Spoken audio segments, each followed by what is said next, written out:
आज हम लोग ज्योग्राफी क्लास 10th का पहला चैप्टर करेंगे, रिसोर्सेज एंड डेवलपमेंट।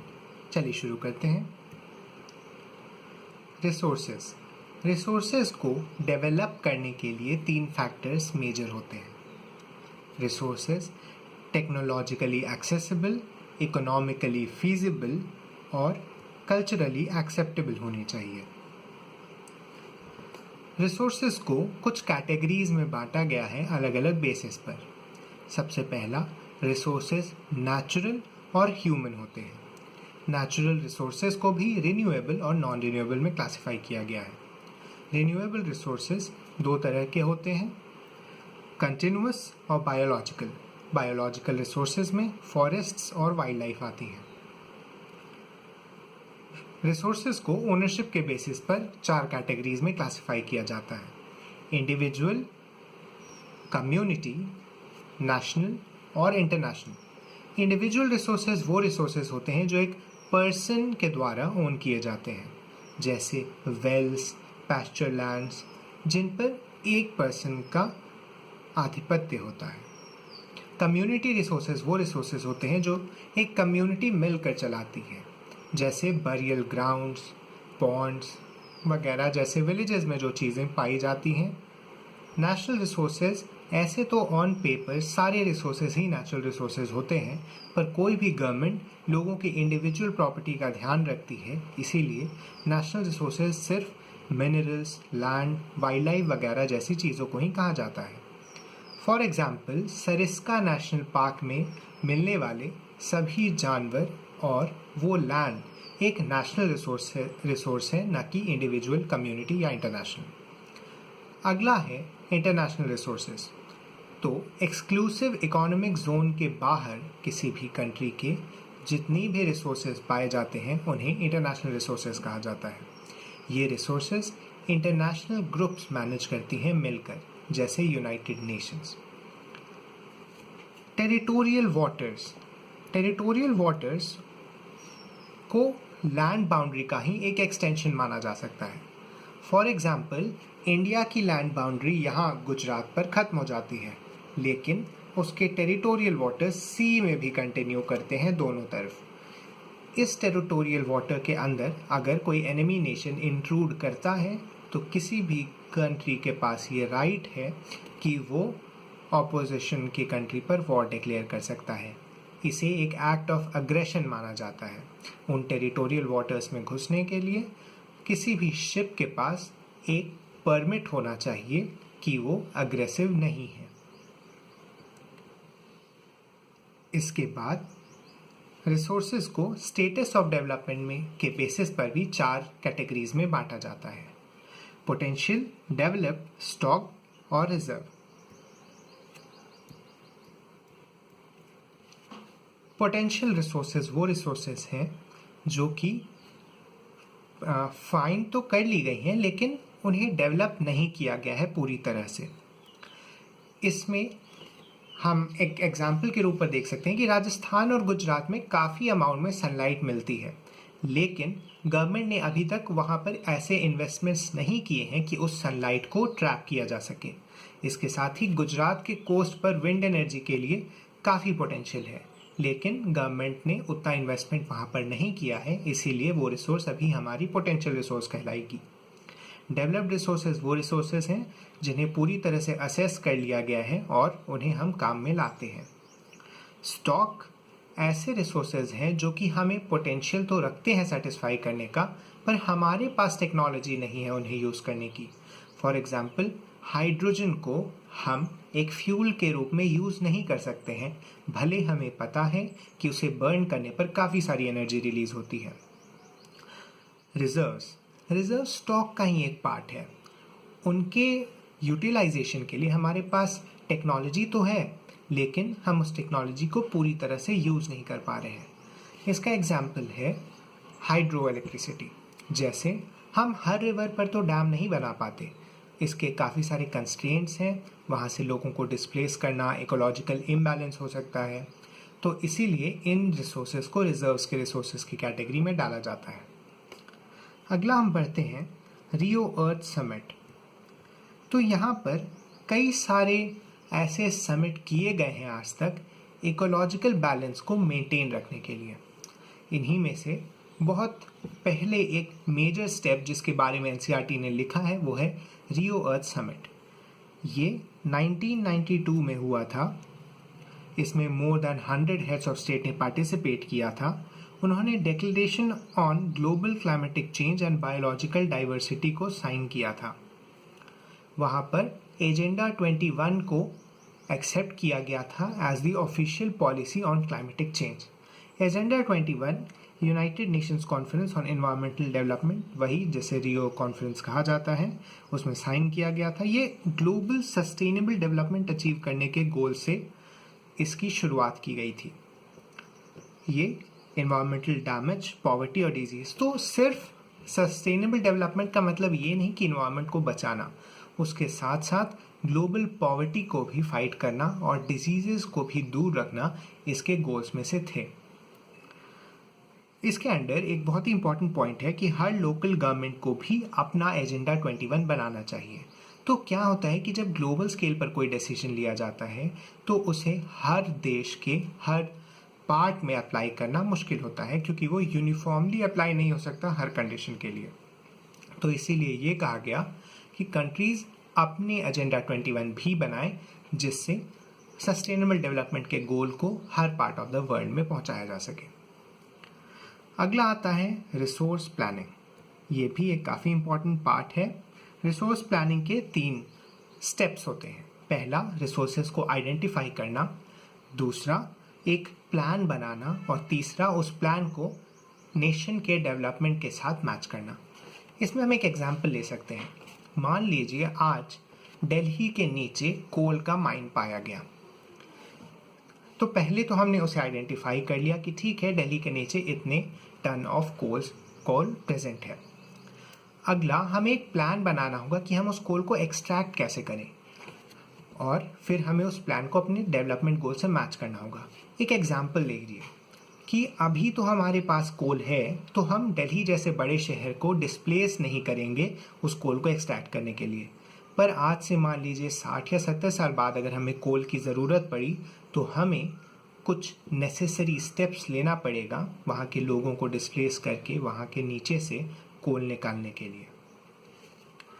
अगला, क्लब ऑफ रोम। जैसा रियो समिट के साथ ही हम एनवायरमेंटल डैमेज पर ही और डिस्कशन को आगे बढ़ा रहे हैं। क्लब ऑफ रोम पहली बार रिसोर्स कंजर्वेशन के बारे में 1968 में प्रेजेंट किया था। तो हुआ क्या था कि इंडस्ट्रियल रिवॉल्यूशन के बाद से रिसोर्सेज की काफ़ी खपत बढ़ गई थी, जिसके कारण उनकी कमी होने लगी थी दुनिया में। लोगों को दिखने लगा था कि कुछ गड़बड़ तो है। इसीलिए सबसे पहले क्लब ऑफ रोम ने ही कंजर्वेशन के कॉन्सेप्ट को सामने लाया। फिर स्क्यूमेशर ने एक बुक लिखी, स्मॉल इज़ ब्यूटीफुल। इसने गांधीयन फिलॉसफी को प्रमोट किया। गांधी जी कहते थे, the world has enough for every man's need but not enough for every man's greed. इसी पॉलिसी को आगे बढ़ाते हुए स्क्यूमेशर ने एक बुक लिखी थी 1974 में। ब्रांडलैंड कमीशन रिपोर्ट एक काफ़ी इम्पॉर्टेंट रिपोर्ट थी सस्टेनेबल डेवलपमेंट के बारे में। इसने ही सस्टेनेबल डेवलपमेंट के कॉन्सेप्ट को इंट्रोड्यूस कराया था। इसका कंट्रीब्यूशन बहुत ही मेजर माना जाता है सस्टेनेबल डेवलपमेंट के फील्ड में। अगला, इंडिया के बारे में, लैंड रिसोर्सेज के बारे में इस बुक में डिस्कस किया गया है। मैं चाहता हूँ कि आप ये डेटा अपने बुक से मैच कर लें, क्योंकि मुझे कई सारी बुक्स में डिफरेंसेस देखने को मिला है प्लेन्स, माउंटेन्स और प्लेट्यू के परसेंटेज में। इंडिया का total area 3.28 million square kilometres है। ये आपने क्लास 9 में भी पढ़ा है। हमारे पास सिर्फ 93% ऑफ लैंड की डेटा अवेलेबल है। तो देखिए होता क्या है कि जब कोई रीजन काफ़ी हेविली फॉरेस्टेड या मिलिटेंट्स का शिकार होता है तो वहाँ पर डेटा का सेंसस ले पाना मुश्किल होता है। यही चीज़ नॉर्थ ईस्टर्न स्टेट्स में हमें देखने को मिली है। वहाँ पर क्या हुआ कि काफ़ी सारा ट्राइबल रीजन है जहाँ पर जाकर लैंड को मेजर कर पाना मुश्किल होता है। इसके साथ ही जम्मू कश्मीर को, जैसा आप जानते हैं, लेफ़्ट साइड में पाकिस्तान और राइट साइड में चाइना ने कैप्चर किया हुआ है। वो इंडिया के ऑफिशियल लैंड एरिया में तो आता है, पर इंडियन गवर्नमेंट के पास राइट नहीं है उस एरिया में घुसने का, क्योंकि लाइन ऑफ कंट्रोल और लाइन ऑफ एक्चुअल कंट्रोल वहीं पर इंडिया के टेरिटरी के अंदर है। नेट सोन एरिया ये वो एरिया है जिसमें एग्रीकल्चर किया जाता है। ये हर स्टेट पे वैरी करता है, जैसे पंजाब और हरियाणा जो कि हमारे देश के एग्रीकल्चरली सेंटर्ड स्टेट्स हैं, वहाँ 80% से भी ज़्यादा होता है। वहीं अरुणाचल प्रदेश, मिज़ोरम, मणिपुर और अंडमान एंड निकोबार आइलैंड जैसे रीजन में ये कम पाया जाता है। नेशनल फॉरेस्ट पॉलिसी 1952 में लाई गई थी। ये 33% ऑफ लैंड को फॉरेस्ट के लिए एलोकेट करने को कहती है। ये दूसरी बात है कि इस पॉलिसी को हमारी गवर्नमेंट्स फॉलो नहीं कर पाई है, क्योंकि 33% ऑफ लैंड एरिया को फॉरेस्ट को देना काफ़ी मुश्किल हो सकता है, क्योंकि हमें हाउस होल्ड और इंडस्ट्रीज़ को जो लैंड एलोकेट की गई है उसमें से लैंड लेकर फॉरेस्ट को देना पड़ेगा, जो कि काफ़ी पॉसिबल नहीं है हमारी गवर्नमेंट के इकोनॉमिक प्लान्स को देखते हुए। अगला, लैंड डिग्रेडेशन। लैंड डिग्रेडेशन कई कारणों से होता है। एनसीईआरटी में 3 मेजर रीजंस दिए गए हैं इसके लिए: ओवर माइनिंग, ओवर ग्रेजिंग और ओवर इरिगेशन। तो माइनिंग वाले जो स्टेट्स हैं, झारखंड, ओडिशा, मध्य प्रदेश, छत्तीसगढ़, इन स्टेट्स में माइनिंग काफ़ी ज़्यादा होती है। तो माइनिंग के बाद वो पूरा रीजन, फॉरेस्ट्स काट दिए जाते हैं, उस रीजन में रोड्स बनाया जाता है और माइनिंग के चलते लैंड को डिग किया जाता है, खोदा जाता है। इससे वो रीजन अनयूजेबल हो जाता है किसी भी चीज़ के लिए। ये एक मेजर कारण है लैंड डिग्रेडेशन का। इसके साथ ही ओवरग्रेजिंग। तो महाराष्ट्र, गुजरात, राजस्थान जैसे स्टेट्स में पैस्चर लैंड काफ़ी ज़्यादा है। होता क्या है कि जो चारा बनाया जाता है उसकी अलग से जब खेती की जाती है वो तो सही है, लेकिन जब भेड़, बकरी, गायों को नॉर्मल पैस्चर लैंड्स पे चराया जाता है, वो लैंड्स डिग्रेड कर जाती हैं, क्योंकि वहाँ की घास वापस सेटल नहीं कर पाती। ओवर इरिगेशन उन स्टेट्स में ज़्यादा पाया जाता है जहाँ एग्रीकल्चरल रिवोल्यूशन के तहत इरिगेशन और फर्टिलाइजर्स का यूज़ काफ़ी बढ़ गया था, जैसे पंजाब, हरियाणा और western Uttar Pradesh. Soil 4 layer में पाया जाता है: टॉप सॉइल, सबस्ट्रेटरी और बेड रॉक। बेड रॉक ही वो सोर्स होता है जहाँ से ऊपर की सारी सॉइल्स बनती हैं। तो बेड रॉक के रॉक्स सबसे पहले टूटते हैं और वो सबस्ट्रेटरी लेवल में छोटे छोटे रॉक्स बनकर रहते हैं। फिर वो थोड़ी और ऊपर आती है सब सॉइल, फाइन पार्टिकल्स हैं, कंकड़, पत्थर जैसे पार्टिकल्स होते हैं। और टॉप सॉइल, जो मिट्टी जिसे आप कहते हैं आप, वो काफ़ी रिफाइन होते होते होते ऊपर आती है काफ़ी डस्ट के रूप में, और वही बेड रॉक कन्वर्ट होता है टॉप सॉइल में आगे चलकर। सॉइल के कई वेराइटीज़ होती हैं, हम एनसीईआरटी की वेराइटीज़ को ही डिस्कस करेंगे। सबसे पहला alluvial soil. Alluvial soil course soil होता है। ये पिएडमो प्लेन्स में पाया जाता है। डुआस, जोस और तेराई, ये आप एनसीईआरटी से ज़रूर देख लें एक बार। काफ़ी सारे रीजन्स मैं आपको एक मैप वीडियो में भी करके दे दूँगा। ब्लैक सॉइल, ब्लैक सॉइल को रेगूर सॉइल कहा जाता है, और ब्लैक कॉटन सॉइल भी, क्योंकि कॉटन की खेती इस सॉइल में काफ़ी अच्छी तरह से हो पाती है। ये डेक्कन ट्रैप रीजन में पाया जाता है। डेक्कन ट्रैप इस तरफ है, दिल्ली से थोड़ा नीचे जब आप आएंगे और बीच में मध्य प्रदेश के ऊपर, तो उस रीजन को डेक्कन ट्रैप रीजन कहा जाता है। ये ब्लैक सॉइल इसके साथ ही महाराष्ट्र, सौराष्ट्र, मालवा, मध्य प्रदेश और छत्तीसगढ़ के प्लेट्यूज़ में भी पाई जाती है। जो डेक्कन प्लेट्यू का ऐसा रीजन है इंडिया का, उस रीजन में ये पाया जाता है। ये कैल्शियम कार्बोनेट, मैग्नीशियम, पोटाश और लाइम में रिच होता है, पर फॉस्फोरिक कंटेंट में इस सॉइल में कमी होती है। तो ये आप याद रखें, क्योंकि आपसे पूछा जा सकता है कि अगर हमें ब्लैक सॉइल में कोई एग्रीकल्चर करना है किसी क्रॉप का, तो हमें कौन सा फर्टिलाइज़र वहाँ डालना पड़ेगा। रेड एंड येलो सॉइल, ये क्रिस्टलाइन इग्नियस रॉक्स में डेवलप होती है जहाँ रो रेनफॉल होती है। ये ईस्ट और साउथ डेक्कन प्लेट्यू में पाया जाता है। Odisha, Chhattisgarh, southern part of Ganga plain और piedmont zone of western Ghats में, जो ऐसा रीजन है इंडिया का, उसमें ये सॉइल पाई जाती है। ये बनता कैसे है? ये आयरन के डिफ्यूजन से, जो कि क्रिस्टलाइन और मेटामॉर्फिक रॉक्स में होता है, उससे बनता है। तो आयरन का डिफ्यूजन सॉइल में उसे रेड कर देता है, लेकिन जब वही आयरन हाइड्रेटेड हो जाता है तो वो येलो बन जाता है। तो इसीलिए सॉइल को रेड एंड येलो सॉइल कहा जाता है। लैटेरॉइड सॉइल उन रीजन्स में पाई जाती है जहाँ हाई टेम्परेचर और हाई रेनफॉल हो। ये एक्सट्रीम लीचिंग के कारण होता है। तो ये सॉइल मिनरल्स और ह्यूमस कंटेंट में काफ़ी कम होती है, क्योंकि लीचिंग के कारण सारे मिनरल्स बह जाते हैं और माइक्रो ऑर्गेनिजम्स मर जाते हैं हाई टेम्परेचर के कारण।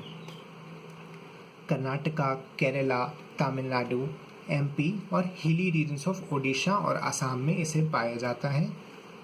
यहाँ पर कैश्यू, टी और कॉफ़ी की खेती काफ़ी अच्छी हो सकती है लैटेराइट सॉइल में, क्योंकि इन क्रॉप्स को लीच्ड सॉइल में ग्रो करना आसान होता है। ऐसी सॉइल जहाँ पर हैवी रेनफॉल मिलते रहे और सॉइल की कंटेंट ट्रांसपोर्ट होते रहे ऊपर से नीचे की तरफ। आपने देखा होगा स्टेप फार्मिंग करके टी का कल्टीवेशन किया जाता है, ये इसीलिए ताकि वाटर के फ्लो को थोड़ा धीरे किया जा सके और वो क्रॉप्स को ही बहाकर ना ले जा सके।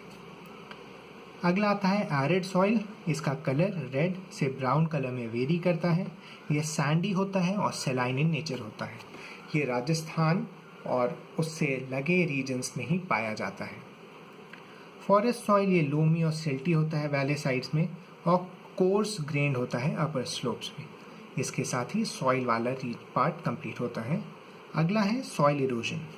सॉइल इरोजन के दो मेन कारण आपके बुक में दिए हुए हैं, दो वेराइटीज़ भी आप इन्हें कह सकते हैं। गली इरोजन ये कैसे होता है कि जब रनिंग वाटर क्लेई सॉइल में कट करता है और डीप चैनल्स बना देता है। तो मान लीजिए ये लैंड है, तो जब रेन वाटर किसी एक जगह से फ्लो करके जाता है तो ये उन एरियाज़ में कट्स बना देता है। इन्हें ही हम गलीज कहते हैं। चंबल वैली के बैडलैंड्स को रेवाइंस कहा जाता है। ये एक एमसीक्यू क्वेश्चन आ सकता है, किस रीजन के बैडलैंड्स को रेवाइंस कहा जाता है या रेवाइंस किस रीजन में कॉमनली पाए जाते हैं। शीट इरोजन, तो जब वाटर ऐसे बहकर जाता है पूरे सॉइल के लेयर के ऊपर से, इसे हम शीट इरोजन कहते हैं। शीट इरोजन के कारण पूरी लेयर ही बह जाती है। गलीज में क्या होता था, एक पार्ट ऑफ द लेयर बहता था।